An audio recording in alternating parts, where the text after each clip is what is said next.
जब आरजेडी की तरफ से 3 एमएलसी प्रत्याशियों की घोषणा की गई, उसके बाद कहा जाने लगा कि लालू यादव ने आरजेडी ने मास्टर स्ट्रोक खेला है। लेकिन क्या अब ये भारी पड़ने वाला है? क्योंकि इससे अब माले जो पार्टी है उसका गुस्सा दिख रहा है। माले ने बाकायदा पत्र लिखकर आपत्ति जाहिर की है और बताया है कि लालू यादव को, तेजस्वी यादव को एक बार फिर से इस मसले पर पुनर्विचार करना चाहिए, क्योंकि माले एक सीट पर अपना दावा कर रही थी। क्योंकि पिछले दफे जब स्थानीय प्राधिकार कोटे से 24 एमएलसी का जब चुनाव हुआ था, उस वक्त माले ने कोई मांग नहीं की थी।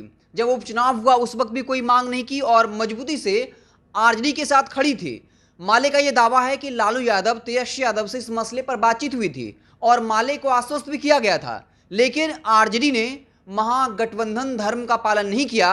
और अब खबर है कि आरजेडी के प्रदेश अध्यक्ष जगदानंद सिंह माले के नेताओं को मनाने में लगे हुए हैं, क्योंकि अगर माले समर्थन नहीं करती है तब 2 एमएलसी तो बन जाएंगे आरजेडी के, लेकिन तीसरा एमएलसी जो है उसको लेकर मामला फंस सकता है। क्योंकि इस वक्त आरजेडी के पास 76 विधायक हैं और एक एमएलसी बनाने के लिए 31 विधायकों की जरूरत होती है। तो 2 एमएलसी तो आराम से आरजेडी अपने विधायकों के दम पर बना लेगी, लेकिन अगर वो चाहती है कि उसका तीसरा एमएलसी भी जीते तो इसके लिए कांग्रेस और माले का समर्थन उसको चाहिए होगा।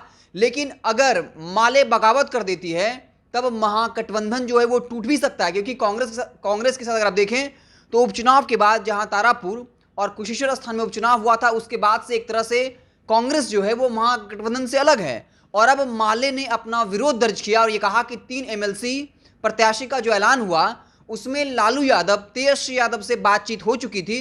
और बता दें कि बीजेपी कोटे से मंत्री सम्राट चौधरी ने कहा है कि आरजेडी ने महागठबंधन धर्म का पालन नहीं किया है और जिस तरीके से माले में नाराजगी है, तो इस तरीके से आरजेडी का जो तीसरा एमएलसी का प्रत्याशी है वो चुनाव नहीं जीत पाएगा। लेकिन इसके बाद से अब लगातार जो आरजेडी के तमाम दिग्गज नेता हैं, यहां तक कि प्रदेश अध्यक्ष जगदानंद सिंह माले के नेताओं से बातचीत कर रहे हैं, लेकिन माले के नेताओं ने साफ तौर पर अपनी नाराजगी जाहिर की है और यहां तक कह दिया है कि लालू यादव और तेजस्वी यादव को इस मसले पर पुनर्विचार करना चाहिए।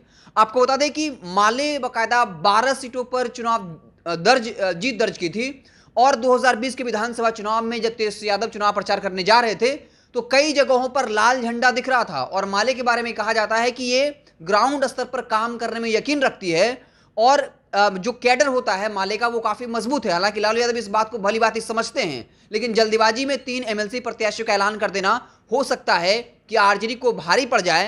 हालांकि आरजेडी को इस बात का यकीन है कि वो माले के नेताओं को मना लेंगे, लेकिन अगर माले नहीं मानती है, क्योंकि जब पिछली दफे स्थानीय प्राधिकार कोटे से 24 एमएलसी का चयन हुआ था उस वक्त भी माले ने कोई मांग नहीं रखी थी। उपचुनाव में जो है खुलकर साथ दिया आरजेडी का। 2020 के विधानसभा चुनाव में तमाम माले के कार्यकर्ता तेजस्वी यादव को मुख्यमंत्री बनाने के लिए डटे रहे, लेकिन अब जो है माले ने पत्र लिखकर नाराजगी जाहिर की है। हालांकि देखने वाली बात होगी क्या वाकई में आरजेडी या यूं कहें कि जगदानंद सिंह माले के नेताओं को मनाने में कामयाब हो जाएंगे। अगर कामयाब नहीं हो पाते हैं तो जो आरजेडी का तीसरा एमएलसी प्रत्याशी होगा उसका मामला अटक सकता है, क्योंकि जब अगर आरजेडी के विधायकों की संख्या की बात करें तो 2 एमएलसी तो आराम से बन सकता है, लेकिन तीसरे एमएलसी को जिताने के लिए उसे कांग्रेस का और वाम दोनों का समर्थन चाहिए होगा। क्या कुछ होगा ये तो अभी से गर्भ में है। आप देखते रहें NBC 24। बहुत बहुत धन्यवाद।